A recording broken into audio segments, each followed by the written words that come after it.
శ్రీకృష్ణార్య తనూజాతం తన్నో అంతరి సమప్రభం వరాహమిహిరాచార్యం సర్వరోగహరం భజే వాసుదేవ. ఇప్పుడు మనము మెయిన్ ఈసీజీలోకి వెళ్తున్నాం. మనం ఏం చెప్పుకున్నాము?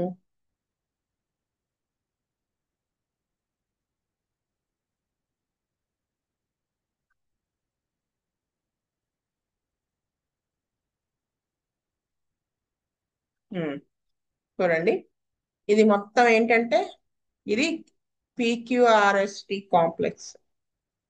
పీక్యూఆర్ఎస్టి ఇది ఒకటి కాంప్లెక్స్ ఒకటి అన్నమాట. ఇది దీంట్లో ఇది క్యూఆర్ఎస్ కాంప్లెక్స్. ఇది క్యూఆర్ఎస్ కాంప్లెక్స్ అంటే క్యూఆర్ ఎస్ టి ఇలా ఉంటుంది. ఇది పీ వేవ్. పీ వేవ్ అనేది మనకి ఎందుకు ఫామ్ అవుతుంది, ఎప్పుడు ఫామ్ అవుతుంది తెలుసుకుంటేనే మనము ఈసీజీ అనేది బెటర్గా అండర్స్టాండ్ చేసుకోగలం. సో ఫస్ట్ వినండి, వీడియో కూడా ఉంటుంది, చాలా బాగుంది ఆ వీడియో. మాస్టర్ గారి దయ వల్ల భలే దొరికింది. చూడండి, చెప్తాను, ఒక్క నిమిషం.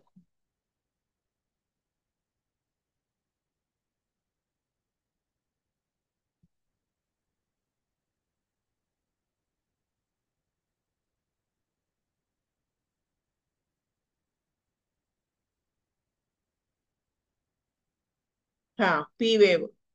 In an ECG, the P wave represents atrial depolarization, means it indicates the electrical activity associated with the contraction of the atria, the upper chambers of the heart. అంటే ఈసీజీలో పీ వేవ్ అనేది దేని రిప్రజెంట్ చేస్తుందంటే atrial depolarisation. ఇది మీకు already depolarisation polarisation చెప్పాను, గుర్తున్నదా? అంటే atrial depolarisation అంటే ఏంటి? ఏటీఎంలో ఏటీఎం కంట్రాక్ట్ అవడం, పైన ఉన్న రెండు ఏటీఎంలు కంట్రాక్ట్ అయితే బ్లడ్ కిందకు వచ్చేస్తుంది కదా, అది దాన్ని డీపోలరైజేషన్ అంటారు. సో దాన్ని తెలియజేస్తుంది, అప్పుడు జరిగేటువంటి ఎలక్ట్రికల్ యాక్టివిటీని అది తెలియజేస్తుంది కదా. అయితే more specifically, it signifies the spread of electrical excitation from the sinoatrial node, the heart's natural pacemaker, through the atrial muscle tissue. ఇంకా ఏం సిగ్నిఫై చేస్తుంది ఇది అంటే, ఇంకా చెప్పాలంటే స్పెసిఫిక్గా ఎలక్ట్రికల్ ఎగ్జైటేషన్ అంటే ఫస్ట్ ఎక్కడ మొదలవుతుంది అనుకున్నాము? ఎలక్ట్రికల్ యాక్టివిటీ అనేది ఇంపల్స్. ఎలక్ట్రికల్ ఇంపల్స్ ఎక్కడ స్టార్ట్ అవుతుందంటే ఫస్ట్ ఎస్ఏ నోడ్, మీకు ఆల్రెడీ చూపించాను, రైట్ ఏటీఎంలో పైన ఉంటుందండి నోడ్ కదా. అక్కడ ఇంపల్స్ స్టార్ట్ అయ్యి ఎలక్ట్రికల్ది, అక్కడి నుంచి ఇది హార్ట్స్ న్యాచురల్ పేస్ మేకర్ అంటారు. అక్కడి నుంచి ఏట్రియల్ మజిల్ టిష్యూ ద్వారా ఎక్కడికి వస్తుంది? ఏవి నోడ్కి వస్తుంది కదా. అక్కడి నుంచి కింద వెంట్రికల్స్ లోకి, ఇంటర్ వెంట్రికులర్ సెప్టమ్ దగ్గర అంతా కూడా bundle of he's, bundle branches ఉంటాయి. అక్కడి నుంచి పురికించి ఫైబర్స్ ఉంటాయి, ఇది ఆల్రెడీ మనం చెప్పుకున్నాం. Atrial contraction, the P wave reflects the initial phase of cardiac cycle where the atria contract to push blood into the ventricles, the lower chambers of the heart. P wave అనేది ఎప్పుడు reflect అవుతుంది అంటే ఈ cardiac cycle అంటే అసలు heart pumping ఉంటుంది కదా, అసలు హార్ట్ యాక్షన్ స్టార్ట్ అయ్యే మొట్టమొదటి సైకిల్ మొదట ఎక్కడ మొదలవుతుంది? ఎస్ఏ నోడ్ దగ్గర. అది అక్కడి నుంచి ఎలక్ట్రికల్ ఇంపల్స్ అనేది జనరేట్ అవుతుంది కదా, అక్కడ నుంచి మొదలవుతుంది అనమాట. ఏటీఆర్ కాంట్రాక్ట్ అయ్యి బ్లడ్ అంతా కూడా కిందకి వెంట్రికల్స్ లోకి పుష్ చేసే దగ్గర ఏటీఎల్ కంట్రాక్షన్, అప్పుడు ఆ పీవేవ్ అనేది అక్కడ రిఫ్లెక్ట్ అవుతుంది. అది జరిగేటప్పుడు ఇది ఫామ్ అవుతుంది. SA node activation, the P wave begins. అంటే ఆ పీ వేవ్ అనేది ఎప్పుడు బిగిన్ అవుతుంది మనకి అంటే ఎస్ఏ నోడ్ యాక్టివేట్ అయినప్పుడు కదా. అక్కడే కదా అసలు స్టార్టింగ్, అక్కడ మొదలవుతుంది అనమాట యాక్టివేట్ అయ్యి. Activation of the essay node which initiates the electrical impulse that spreads through out the atria. అక్కడ మొదలైంది త్రూ అవుట్ ద ఏట్రియా, అదంతా స్ప్రెడ్ అయ్యి ఆ ఏట్రియా కంట్రాక్ట్ అయ్యి బ్లడ్ కిందకు వస్తుంది. అక్కడ దాకా పీ వేవ్ మొదలవుతుంది, పీ వేవ్ అక్కడ దాకా ఫామ్ అవుతుంది. బిగినింగ్ ఏమో ఎస్ఏ నోడ్ దగ్గర జనరేట్ దగ్గర ఎలక్ట్రికల్ ఇంపల్స్ జనరేట్ అయిన దగ్గర మొదలయ్యి ఏట్రియా కంట్రాక్ట్ అయ్యేదాకా ఆ కంట్రాక్షన్ అయ్యి బ్లడ్ కిందకి వచ్చేదాన్ని డీపోలరైజేషన్ అంటారు. అక్కడ దాకా ఫామ్ అవుతుంది పీ వేవ్. సో ఆ మధ్యలో ఈ సింపల్స్ స్టార్ట్ అయ్యి ఏట్రియా కంట్రాక్ట్ అయ్యి డీపోలరైజ్ అయ్యే లోపు ఏమన్నా మనకి disturbances in the heart region లో ఉంటే అది పీ వేవ్ లో తేడా వస్తుంది. Okay. Depolarization. It is the process where the electrical potential of the atrial muscle cells changes, causing them to contract. మీకు ఆల్రెడీ ఇది కూడా చెప్పాను. ఒకటి ప్లస్ లో ఉంటుంది అయాన్స్, ఒకటి మైనస్ లో ఉంటుంది. ఇటు నుంచి ఇటు మారుతాయి. ప్లస్ ఇటు మైనస్, మైనస్ ప్లస్ అవుతుంది. అదే పొటెన్షియల్, ఎలక్ట్రికల్ పొటెన్షియల్ అని ఏటీఎల్ మధ్యలో చేంజ్ అయ్యి అప్పుడు అవి కంట్రాక్ట్ అయ్యేలాగా చూస్తుంది అనమాట. దాన్ని డీపోలరైజేషన్ అంటారు. ఆల్రెడీ మనం దాంట్లో చెప్పుకున్నాం. మీరు ఇది విన్నాక ఒకసారి అవి కూడా ఒకసారి వింటే మీకు అర్థమవుతుంది. అందుకే ఇవన్నీ ముందే చెప్పుకున్నాం. Next normal P wave duration. Normal P wave duration ఏంటి అంటే P wave is typically less than 0.10 seconds in duration. దాని డ్యూరేషన్ అంతే ఉంటుంది, 0.10. నార్మల్ పీ వేవ్ యాంప్లిట్యూడ్ అంటే హైట్ యాంప్లిట్యూడ్ ఏముంటుంది of the P wave is generally less than 0.25 millivolts in the precordial leads, chest leads, and less than 0.15 millivolts in the limb leads. Abnormal P waves. Changes in the shape, duration, amplitude of the P wave can indicate various cardiac conditions such as atrial enlargement or conduction abnormalities. ఇది next చూడండి, ఇక్కడ తెలుస్తుంది మీకు normal and abnormal P wave. చూడండి ఇక్కడ, ఇది normal P wave కదా, ఇది నార్మల్ పీ వేవ్ ఇలా ఉంటుంది. ఇది ఇప్పుడు ఇక్కడ దీంట్లో చూడండి, ఇది ఇది ఎంత ఉందో కింద ఇది కూడా అంతే ఉంది వెడల్పు, దీనికి దీనికి మధ్య గ్యాప్. కానీ ఇది 2 స్క్వేర్స్ స్మాల్ స్క్వేర్స్ హైట్ ఉంటే ఇది చూడండి 1 2 3 4 దాంట్లో కూడా వెళ్ళిపోయింది. ఇది రైట్ ఏట్రియల్ ఎన్లార్జ్మెంట్. ఎందుకు అయింది అనేది వీడియోలో చెప్తాను. ఓన్లీ ముందు పిక్స్ చూడండి. ఇలా ఇది ఒక నాచ్ లా ఏర్పడింది. ఇది లెఫ్ట్ ఏట్రియల్ ఎన్లార్జ్మెంట్. పిక్స్ చూడండి, వీడియోలో చాలా బాగా చెప్తారు. ఇదిగోండి.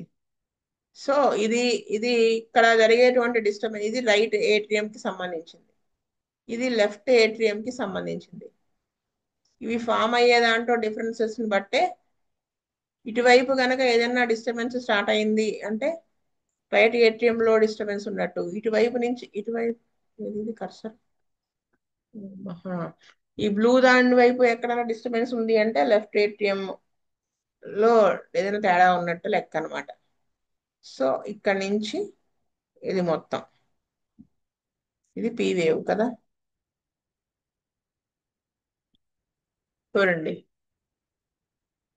అబ్నార్మల్ షేప్ ఆర్ యాబ్సెంట్ ఏంటంటే early part of the P wave ఇది కదా, is due to RA depolarisation వల్ల ఫామ్ అవుతుంది. ఇక్కడ అసలు మొదలవుతుంది పీ వేవ్, ఇక్కడ ఇక్కడ ఇలా మొదలవుతుంది. నెక్స్ట్ వచ్చేసి ఈ పైది middle part of the P wave due to RA and LA అంటే left atrium right atrium depolarization వల్ల ఈ మిడిల్ పార్ట్ ఫామ్ అవుతుంది. నెక్స్ట్ అయిపోవస్తుంది ఇంకా ఆ డీపోలరైజేషన్ అనేది. అప్పుడు last late part of the P wave is due to LA అంటే లెఫ్ట్ ఏట్రియం డీపోలరైజేషన్. అంటే మనకి ఇక్కడ ఈ వేవ్ లో ఎక్కడ తేడా ఉంది, ఇక్కడ తేడా వచ్చింది అనుకోండి, అప్పుడు ఇటువైపు రైట్ ఏట్రియం డీపోలరైజేషన్ లో తేడా ఉన్నట్టు. ఇటువైపు ఏదైనా డిస్టర్బెన్స్ వచ్చి కానీ మిడిల్ పార్ట్ లో వచ్చితే ఎక్కడ తేడా వచ్చింది అనేది నాకు తెలిసిపోతుంది. అది ఇది చూడండి, ఇది టూ టాల్ కదా, ఇది వేవ్ మామూలుగా అయితే ఇలా ఉండాల్సింది టూ టాల్. ఇది విడ్త్ ఇది సేమే ఉంది అంటే ఎక్కడ ప్రాబ్లం ఉన్నట్టు రైట్ ఏట్రియల్ అబ్నార్మాలిటీ ఉన్నట్టు టూ టాల్. ఇక్కడ నాచ్ ఉంది, నాచ్ ఉండటం వల్ల ఇది లెఫ్ట్ ఏట్రియం లో తేడా ఉన్నట్టు.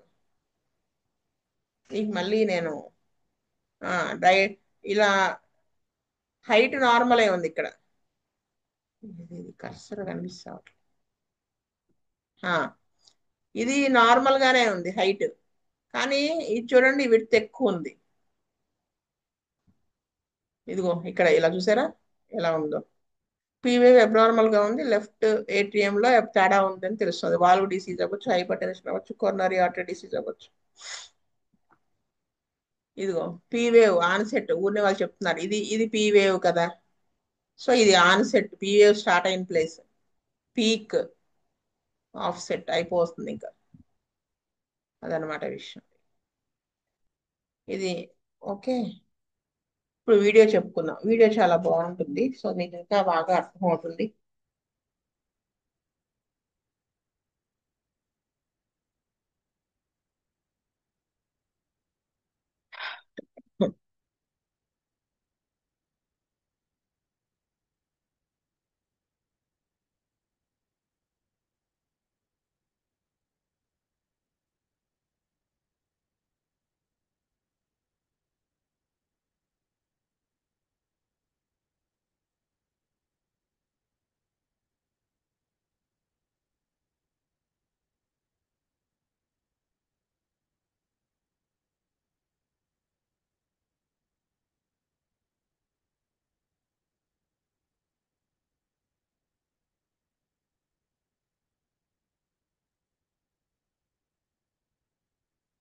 ఆ, ఇది పీ వేవ్ సంబంధించిన వీడియో. ఇక్కడ మనకి మీకు బాగా క్లియర్ గా అర్థమవుతుంది చూడండి. పీ వేవ్ అనేది దేని రిప్రజెంట్ చేస్తుంది అనుకున్నాము? ఏట్రియల్ డీపోలరైజేషన్ ని, అంటే రెండు పైన ఉన్న ఛాంబర్స్ రెండు కంట్రాక్ట్ అయ్యి బ్లడ్ వెంట్రికల్స్ లోకి వెళ్ళేదాన్ని ఇండికేట్ చేస్తుంది. So first normal P wave ని చూపిస్తారు. యూజువల్ గా ఏంటంటే ఒక స్మాల్ స్క్వేర్, అంటే ఏంటి మనం అనుకున్న యాంప్లిట్యూడ్ చూడండి, మీకు ఆల్రెడీ తెలుసు కదా. ఒక స్మాల్ స్క్వేర్ లో టైము, ఒక స్మాల్ స్క్వేర్ పాస్ అవ్వడానికి ఎంత టైం పడుతుంది? 0.04 సెకండ్స్ పడుతుంది. మనం ఆల్రెడీ చదువుకున్నాం కదా. యాంప్లిట్యూడ్ ఎంత పడుతుంది ఒక స్మాల్ స్క్వేర్ పైకి? ఎంత పడుతుంది ఒక స్మాల్ స్క్వేర్ 1 mm యాంప్లిట్యూడ్ ఉంటుంది కదా. ఇప్పుడు దీన్ని బట్టే ఇది గెస్ చేయడం తెలుస్తుంది, ఏది నార్మల్ పీవేవో ఏది అబ్నార్మల్ తెలుస్తుంది.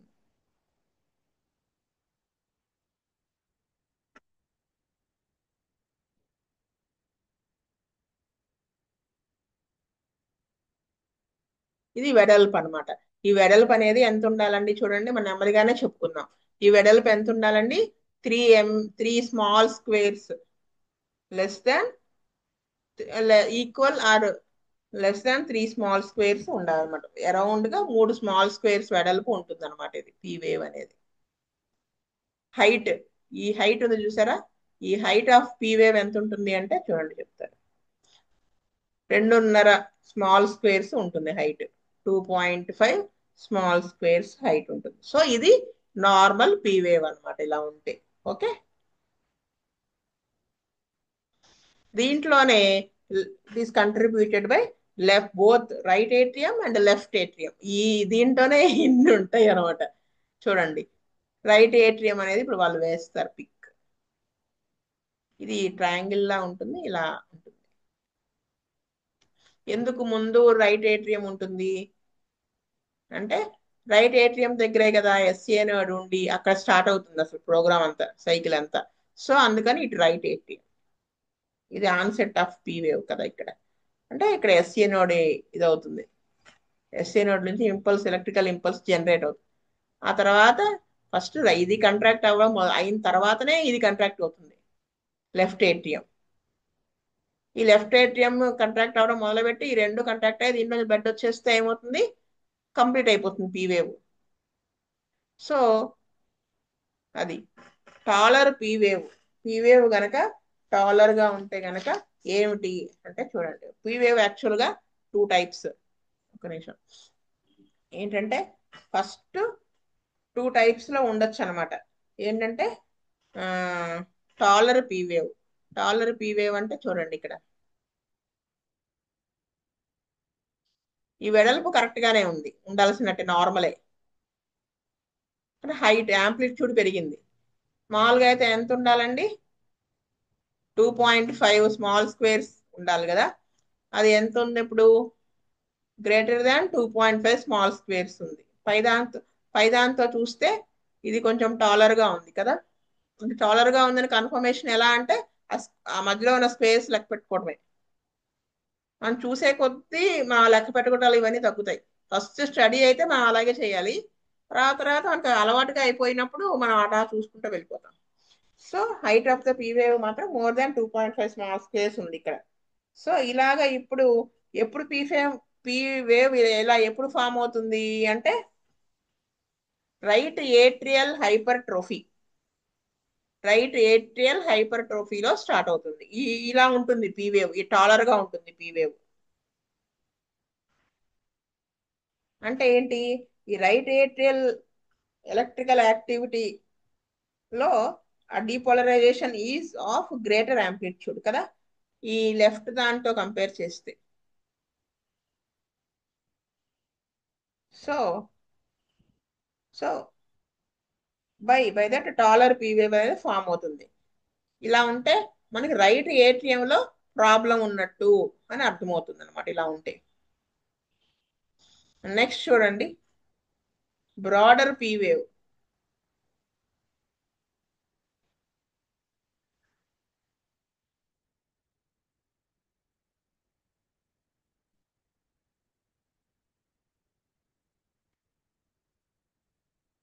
ఇక్కడ చూడండి, ఇది నార్మల్ గానే ఉంది, ఇదే హైట్ అయింది రైట్ ఏట్రియం. అందుకని రైట్ ఏట్రియం లోనే తేడా. ఎందుకు అంటే ఇక్కడ ఫామ్ అవుతుంది కదా, పీ వేవ్ స్టార్ట్ అయింది. ఫస్ట్ ఇక్కడ హైట్ వెళ్ళడం వల్లనే కదా ఆటోమేటిక్ గా ఇది కిందకి దిగి వచ్చింది. ఈ రెండు నార్మల్ గానే, బెర్త్ నార్మల్ గానే ఉంది, విడ్త్. సో అందుకని ఇక్కడ రైట్ ఏట్రియం ఎఫెక్ట్ అయిందని మనకు అర్థమవుతుంది అనమాట. ఇప్పుడు చూడండి చెప్తారు.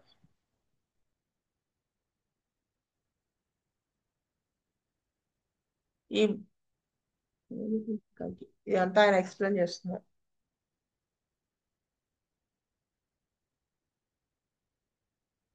Broader P wave next.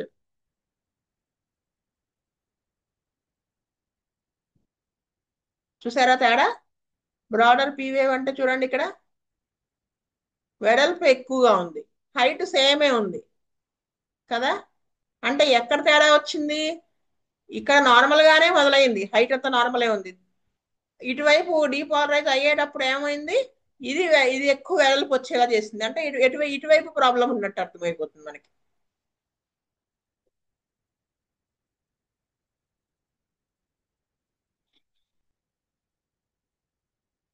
ఇది బ్రెడ్త్ ఎంత తేడా ఉంది? 3.3 స్మాల్ స్క్వేర్స్ కంటే ఎక్కువ ఉంది.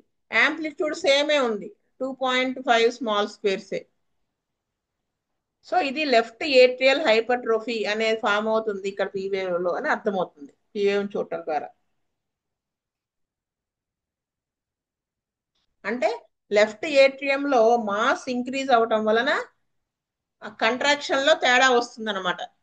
కంట్రాక్షన్ లో తేడా వచ్చి స్లోగా ఇది పోతాయి, బ్లడ్ కిందకి వస్తుంది.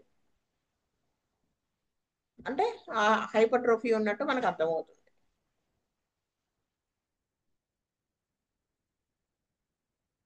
ఇంకొకటి చూడండి, ఇక్కడ ఎక్స్ప్లెయిన్ చేస్తాను. అంటే more separated than the right atrial depolarisation peak. అంటే ఇక్కడ ఇది మామూలుగానే పీక్ కి వెళ్ళిపోయింది రైట్ ఏట్రియం అనేది కదా, కాబట్టి హైట్ లో ఏమి మార్పు రాలా. కానీ ఎక్కడ తేడా వచ్చింది? ఈ లెఫ్ట్ ఏట్రియం డీపోలరైజేషన్ దగ్గర తేడా వచ్చింది. కాబట్టి అక్కడ పీక్ లో తేడా వస్తుంది. కాబట్టి ఇక్కడ ఒక నాచ్ లాగా ఫామ్ అవుతుంది. ఈ లెఫ్ట్ ఏట్రియం లో డిస్టర్బెన్స్ ఉన్నప్పుడు ఒక నాచ్ లాగా ఫామ్ అవుతుంది పైన. ఇది చూసారా ఇలాగనమాట. బైఫిడ్ రెండు రెండు ఇలా ఉంటుంది, నాచ్ అంటారు. బైఫిడ్ అంటే రెండు. పీవేవ్ అలా ఉంటుంది. సో ఇలా ఉంది అంటే బ్రాడర్ అయిపోయింది. ఇలా ఉంటే ఏంటంటే బ్రాడర్ పీవేవ్ అన్నట్టు వస్తుంది మీనింగ్ కదా. చూసారా, broader P wave, it represents left atrial hypertrophy. అర్థమవుతుందా? ఇదిగో వాళ్ళు ఇక్కడ ఇచ్చారు చూడండి, ఫస్ట్ ఎస్సీఏ నోడ్ ఇక్కడ మొదలవుతుంది, ఇక్కడ దాకా ఇలా వచ్చి ఇక్కడ ఇక్కడ ఏబీ నోడ్ ఎక్కడ ఉంటుంది చూడండి, ఇక్కడ ఎక్కడ ఇటువైపు ఎక్కడో ఏబీ నోడ్ ఉంటుంది. ఇక్కడ నుంచి ఇలా వస్తుంది ఎలక్ట్రికల్ ఇంపల్స్, ఇదంతా ఫామ్ అవుతుంది. సో ఇక్కడ జనరేట్ అయినప్పుడు ఇంపల్స్ మనకి పీ వేవ్ అనేది మొదలవుతుంది. ఈ ఇంపల్స్ ఇలా వచ్చి ఇక్కడ దాకా ఈలోపు atria contraction left right right atria first, next left atria, అంటే ఒకేసారి అవుతాయి కానీ స్టార్ట్ అవడం ఫస్ట్ ఇక్కడ స్టార్ట్ అవుతుంది. అప్పుడు ఫామ్ అయ్యేదే ఈ పీ వేవ్. ఇంతవరకు మనం చెప్పుకున్నాం అనమాట P wave. Next Q wave ఇంతకంటే చాలా ఇంపార్టెంట్. క్యూ వేవ్ నెక్స్ట్ వచ్చేది ఇది చూసారా, ఇదిగో ఇది క్యూ వేవ్. ఈ క్యూ వేవ్ చాలా ఇంపార్టెంట్. దీంట్లో కనుక తేడా ఉంటే మనకి హార్ట్ అటాక్ రాబోతున్నదనో, heart attack already common doctors చెప్తారు, మీకు ఇది మొదటిసారి కాదండి హార్ట్ అటాక్ రావడం, ఇది రెండోసారి, అప్పుడెప్పుడో మైల్డ్ స్ట్రోక్ వచ్చి ఉంటుంది అని చెప్తారు. ఎలాగా అంటే ఈ క్యూ వేవ్ని బట్టే, క్యూ వేవ్ లో వచ్చేటువంటి మార్పుని బట్టే అంతకు ముందు హార్ట్ అటాక్ వచ్చిందా లేదా, ఇప్పుడు రాబోతున్నదా, ఆల్రెడీ స్ట్రోక్ లో ఉన్నారా, ఇవన్నీ కూడా ఈ క్యూ వేవ్ ని బట్టే కనుక్కోవచ్చు అనమాట. చాలా ఇంపార్టెంట్. ఇది కొంచెం ఎక్కువసేపే చెప్పుకోవాల్సి వస్తుంది. సో నెక్స్ట్ క్లాస్ లో చెప్పుకుందాం. ఇంతవరకు క్లియరా? ఏమైనా డౌట్స్ అడుగుతారంటే చెప్పండి.